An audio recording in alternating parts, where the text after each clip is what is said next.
Bismillahirrahmanirrahim. Assalamualaikum warahmatullahi wabarakatuh. Pelajaran Ananosa pada hari ini adalah tema 9, subtema 1, pembelajaran 3 dan pembelajaran 4. Yang pertama adalah Indonesia. Indonesia itu memiliki banyak sumber energi. Baik sumber energi mulai dari minyak dan gas bumi seperti migas sampai ke bukan minyak atau non migas. Mulai dari sumber energi yang tidak dapat diperbarui sampai yang dapat diperbarui. Yang tidak dapat diperbarui itu adalah contohnya batu bara, gas alam, dan hasil tambang lainnya. Minyak bumi dan batu bara merupakan sumber energi yang berasal dari tumbuhan dan makhluk hidup yang terpendam selama jutaan tahun. Kita lanjutkan ke sumber energi yang dapat diperbarui. Banyak sumber energi ini yang dapat diperbarui. Salah satunya adalah air, matahari, hewan, dan tumbuhan. Ini kita percepat dan insya Allah pada pembelajaran nanti pun akan kita ulang di sekolah. Matahari merupakan sumber energi terbesar di bumi. Yang mana energi matahari tidak akan pernah habis digunakan. Insya Allah selalu ada. Pertanyaannya, ini manfaat energi matahari. Apa manfaat energi matahari bagi alam? Silakan tulis 2. Cukup buat 2. Kemudian bagi tumbuhan buat 2, bagi hewan buat 2, bagi manusia pun juga buat 2. Insya Allah di sekolah nanti akan Ustadz periksa. Di sini kita belajar tentang wawancara. Ini sudah kita bahas pada pembelajaran sebelumnya. Insya Allah anak Ustadz masih ingat apa itu wawancara. Kemudian ini tidak usah dibuat, ini insya Allah prakteknya di sekolah. Ini Ustaz cuma memberikan gambaran. Siapa narasumber? Anak Ustaz masih ingat kan? Siapa itu narasumber? Ini insya Allah prakteknya di sekolah. Dan kemudian juga ini daftar pertanyaan, maksudnya pertanyaan-pertanyaan yang akan disampaikan. Insya Allah di sekolah akan dipraktekkan. Kemudian laporannya. Ini tanggal wawancara, data wawancara, nama narasumber, bisa jadi 1, 2, 3 orang, pertanyaannya apa saja, dan jawabannya apa. Ini kita praktekkan di sekolah, insya Allah. Kemudian, masuk ke pembelajaran 4. Di pembelajaran 4, Anak Ustadz telah mengetahui jenis-jenis sumber energi. Ada yang bisa diperbarui dan tidak bisa diperbarui. Kemudian, sumber energi ini hendaknya antara hak dan kewajiban kita terhadap sumber energi itu harus kita lakukan seimbang. Contohnya apa? Seperti di rumah.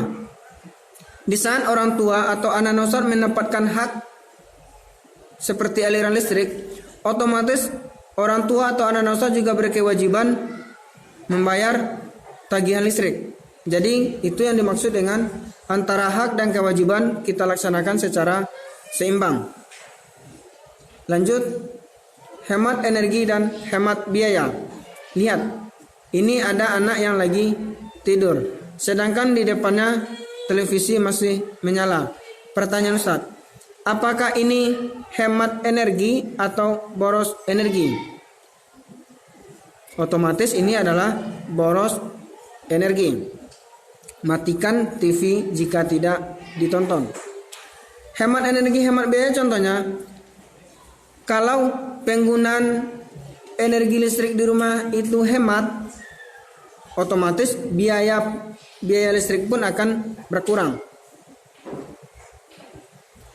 Lanjut, contoh ini berbagai macam contoh pembangkit listrik.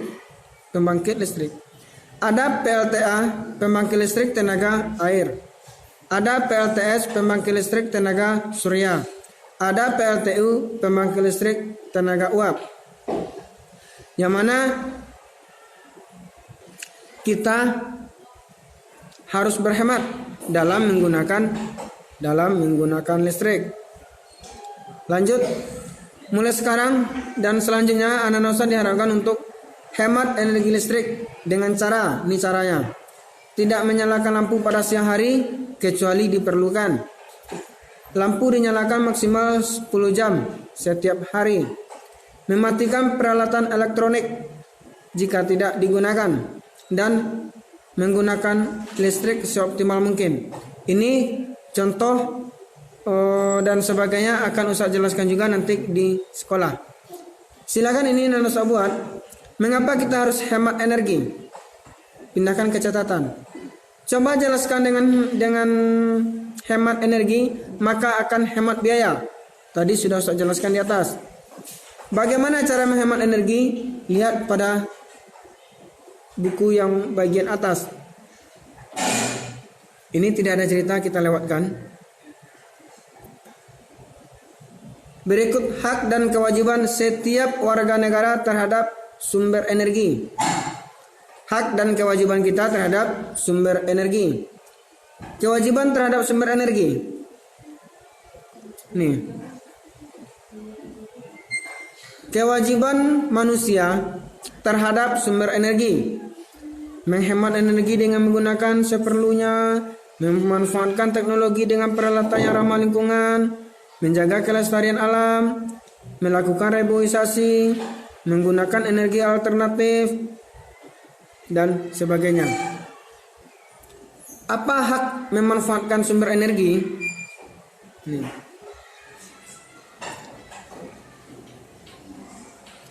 Hak memanfaatkan sumber energi. Ini salah satu contohnya.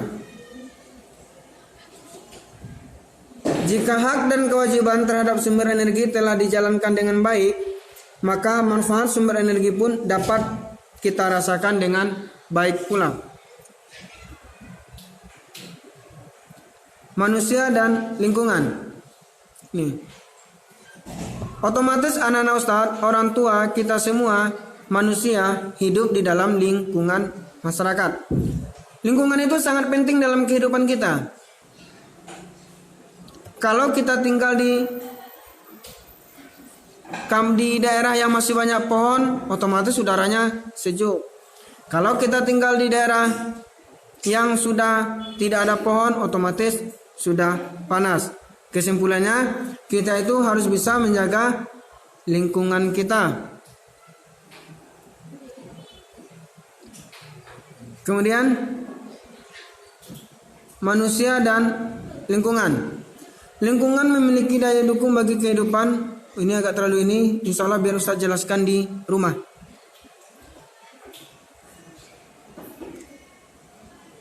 Salah satu kewajiban manusia, termasuk anak-anak Ustaz di rumah, adalah menjaga lingkungan alam. Contohnya apa? Contohnya jaga perkarangan rumah. Kalau di sekolah, jaga taman-taman, bunga-bunga, dan pepohonan yang ada di sekolah. Jangan sampai dirusak. Ini adalah salah satu contoh dari wawancara, insya Allah besok atau hari Kamis, besok atau pembelajaran selanjutnya akan kita praktekkan antara anak-anak Ustadz dengan temannya yang ada di kelas kita. Oke, untuk pembelajaran hari ini sampai di sini. Insya Allah akan saya jelaskan lebih lanjut lagi di sekolah. Jazakumullah khair. Assalamualaikum warahmatullahi wabarakatuh.